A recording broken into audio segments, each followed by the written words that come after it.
Hello, good morning everyone. Welcome back again to my YouTube channel. Okay, ito na, pang 2 days na ito. 2 days ang aming ginawang bahay. Ayan po, meron na po siyang paglagyan ng yero. Tapos yan sa baba na yan, sa may yero ng mga bulok na yan, ay dagdagan ng hollow blocks.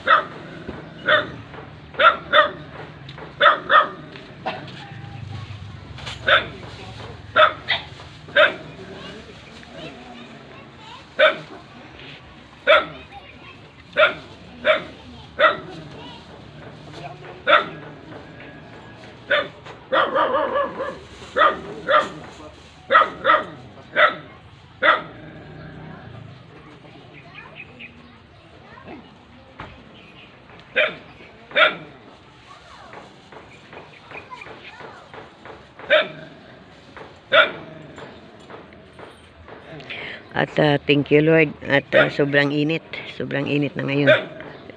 Malinaw na po ang langit, wala nang kahit anong dagin. Sana tuloy-tuloy na ito at para matapos. Siyempre marami pa akong gagawin. Yan.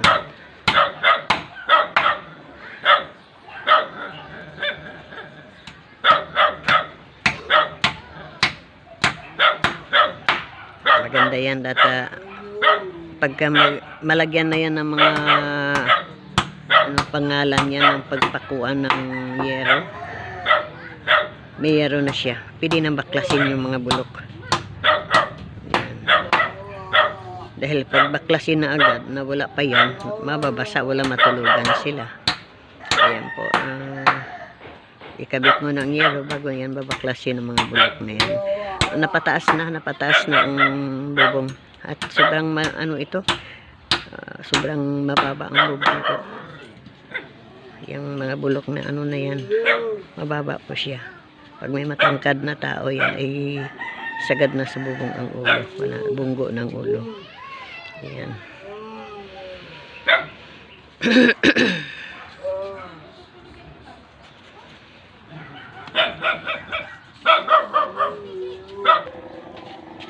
Ayan na. Naglagay na ng papakuan ng yero. At bago kalasin ang bubong mga bulok na yero.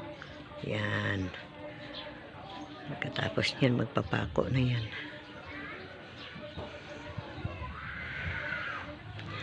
Mabuti at sobrang init Sobrang init ang panahon ngayon. Salamat naman at para makadiretso ang gawa at mahirap pagka ito po yung kusina niya Puro po yung tagpi na yero, mga bulok na yero po. Ayan tindahan niya. Ayan, binilihan ko siya ng mga kahoy para magagawa ng estante ng tindahan.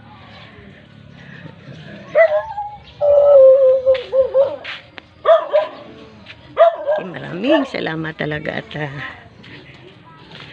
malaking ginhawa baga na papayos ito.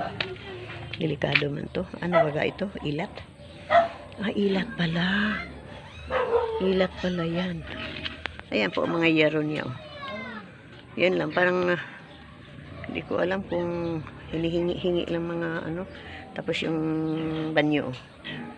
Isang yero lang. Bulok din.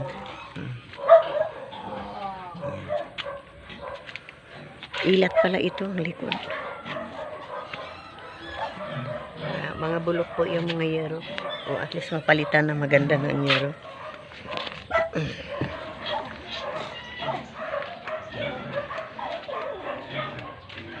Nakabili pala si Buboy ng bakal.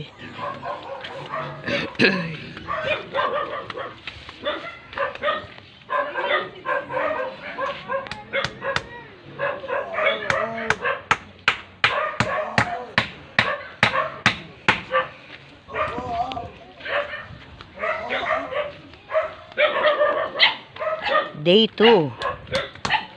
Day 2 po namin ngayon. Ayan. Ito, aabangan ko na yan. Aabangan ko na yan. Manghingi talaga ako. Ito, paano na. Patuyo na. Pwede na kaya ito kainin? Parang di pa. Di pa siya. Ang dami. Yan.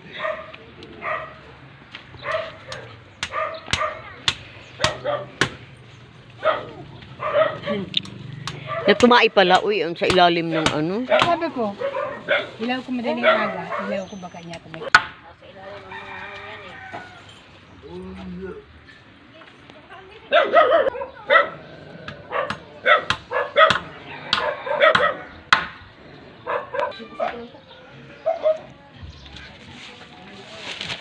Baka mabubungan siya ngayon.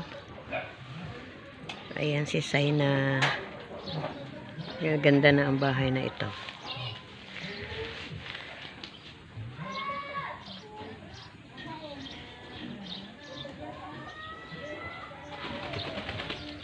Ayan, galing po sa silent sponsor. Maraming salamat. Once again, thank you so much, silent sponsor. Sis Marieta Ocampo na nagbigay po ng para buhangin at siminto. Ayan, maraming salamat Sis Marieta Ocampo at sa lahat po na nagbigay ng blessings sa aking live. Maraming salamat kay Sis Normaline Shepherd, kay Sis Christina Damuking, kay Sis MBHR,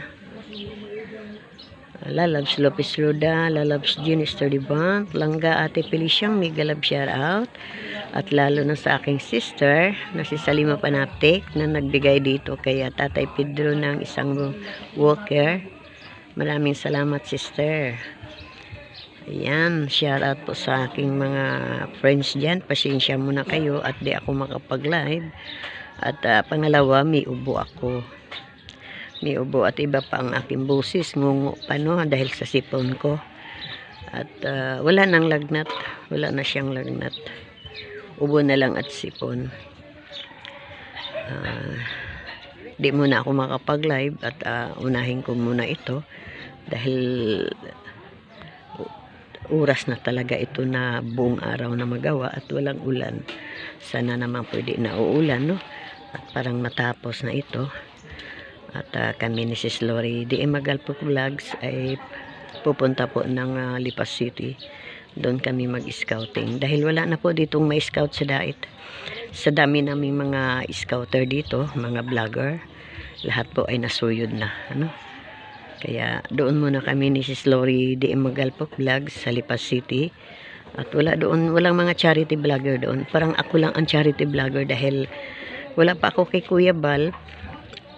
Sadya ko namigay na ng mga bigas doon. May nagbibigay sa akin na sa aking half brother na si Manny Malabanan.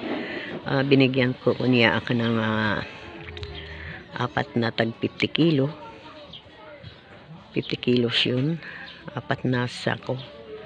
Ayan po ay nabahagi po dito sa katedral na simbahan, sa church ng Lipas City, Cathedral Church Lipas City, na marami doong na mga nagpapalimos. May marami mga PWD, mga bulag, mga naka-wheelchair, nabigyan po natin ng ayudang bigas at grocery. At dito sa Redemptorist, Lipas City, namigay po din ako ng bigas. At marami po doon ng mga senior, nag-edad na ng 80 years old. At nagtutuhog pa ng sampagita. Kaya doon ako namigay. At ang mga sulok ng sa Lipas City, basta maubos ko lang yung mga bigas na ayuda, ayan, nagbibigay ako doon. No? Wala pa ako, di pa ako nakapunta ng Dait. Sadya, may pabahay ako sa Lipas City, 2 pabahay doon sa malapit ng SM. Nalimutan ko na, matagal para akong taga Dait. Sa Mabini pala, sa Mabini may 2 pabahay doon na niribon cutting ni Kuya Bal. At dito naman sa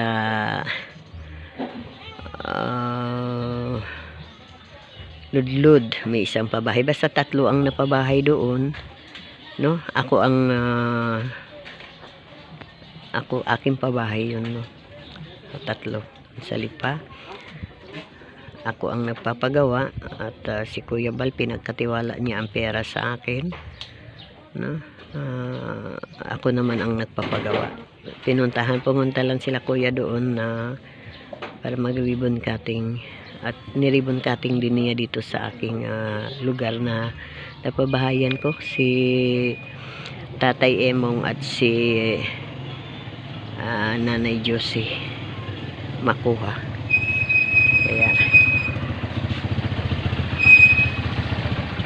maraming salamat talaga.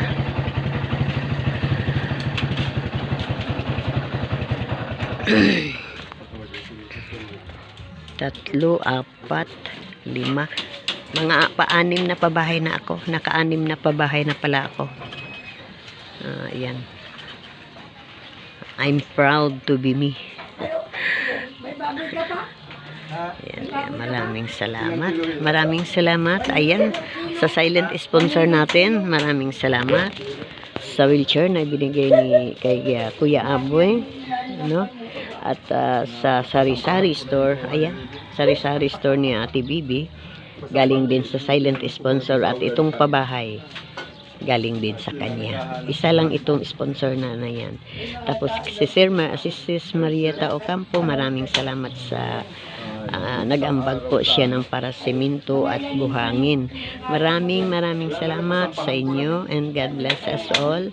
Pang day 2 ko na ito, pero kahapon na unang araw namin, yan lang ang nailagay ng mga kahoy. Nakakaunti lang po ang trabaho, mga 3 oras lang po, dahil bumuhos po ang ulan at hangin napakalakas, kaya nahinto po ang trabaho. Ngayon tuloy-tuloy na talaga. Okay, bye-bye po. God bless us all. Please support po Kuya Bal Santos Matubang, kay Ate Adna Vlog, at kay Kalingap Rob, at lalo na sa inyong lingkod na si Catherine Official. Subscribe naman ninyo at panood na lang sa aking lahat ng mga videos, like and share. Share na lang sa aking mga videos. Tulungan nyo po ako. Ayan, maraming salamat, and God bless us all.